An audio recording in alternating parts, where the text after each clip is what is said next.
दोस्तों, आपका engineer Ravi math channel पर स्वागत है। आज हम कक्षा 9 की गणित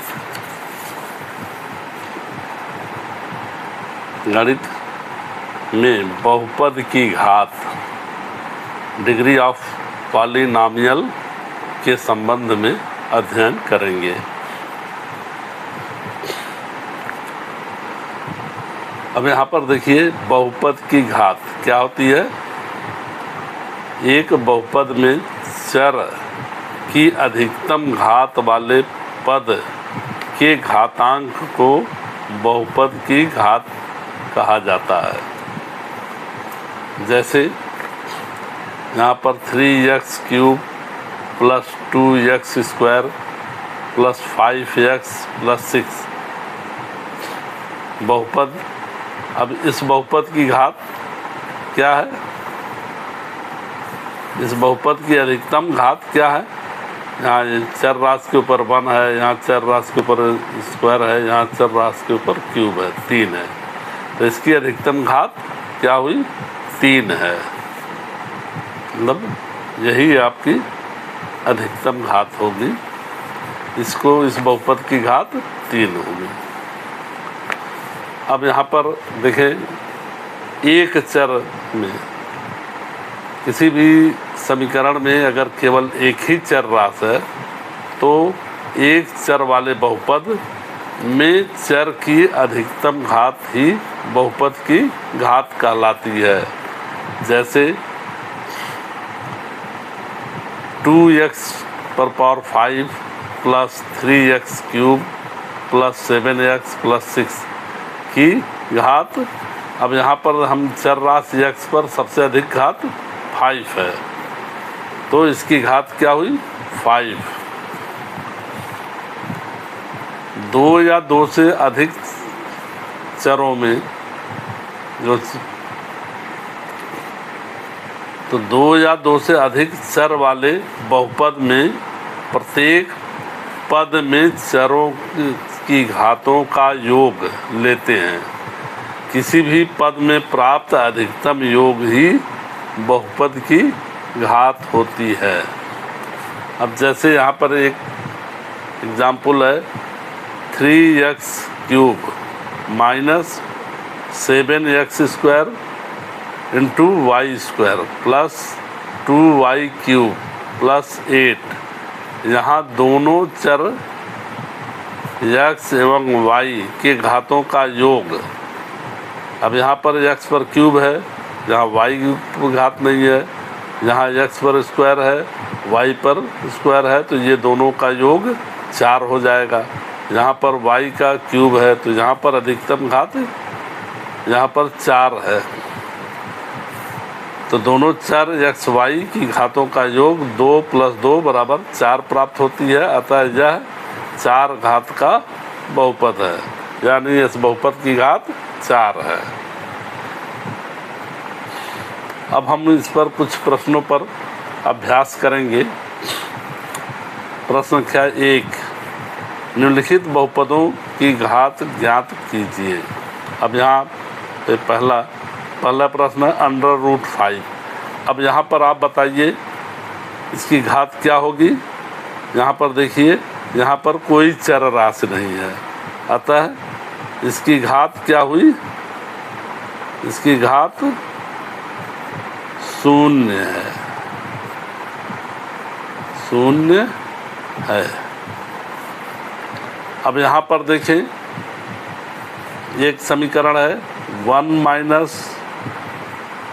x² - x³ + 2x⁷ या 7।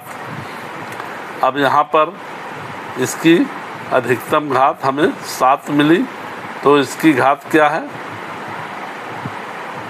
इसकी घात 7 है।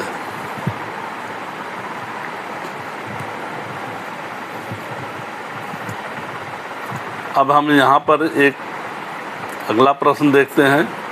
4x⁴ घात 4 + 0 × 3x घात 3 प्लस 0 गुणे इंटू x घात 5 प्लस यह 5x प्लस 7। अब इसमें इसकी अधिकतम घात क्या होगी, पहले हम इसको थोड़ा सा हल कर लें। तो यहाँ पर 4x पावर 4 यथावत हो जाएगा, प्लस अब यहाँ पर 0 इंटू 3x क्यूब।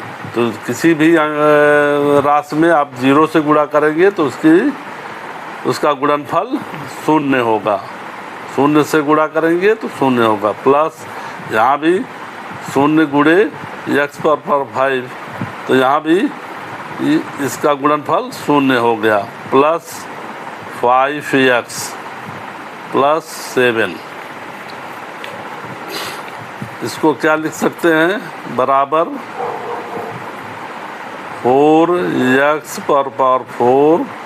अब यहाँ 0 0 ख़त्म हो गया, प्लस 5x प्लस 7। अब ये समीकरण आपका प्राप्त हो गया। अब यहाँ पर अधिकतम घात कितना है, x पर पावर 4, यही इसकी अधिक घात हुई। इस बहुपद की घात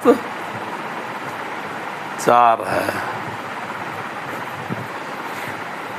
अब ये क्वेश्चन और रह गया है, ये x cube plus 2x plus 1 अपान 5 माइनस 7 अपान 2x square minus 6x minus 7 अपान 2x स्क्वायर माइनस x पर पावर 6 या x घात 6।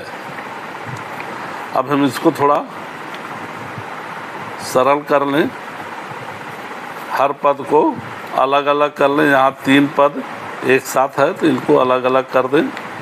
1 अपान 5x क्यूब हो जाएगा, प्लस 2 अपान 5x हो जाएगा, प्लस 1 अपान 5 माइनस 7 अपान 2x स्क्वायर माइनस x पर पावर 6। अब यहाँ पर देखें, यहाँ x की घात 3 है, यहाँ पर x की घात 1 है, यहाँ x की घात 2 है, यहाँ x की घात 6 है। तो हमें अधिकतम घात तो इसकी 6 मिली। तो इस पद का, इस बहुपद का, इस बहुपद की घात 6 है। अतः दोस्तों, आप बहुपद की घात के संबंध में अच्छी तरह से जानकारी प्राप्त कर लिए होंगे, और फिर भी अगर कहीं कोई दिक्कत हो तो आप इसको कमेंट में पूछ सकते हैं। धन्यवाद दोस्तों।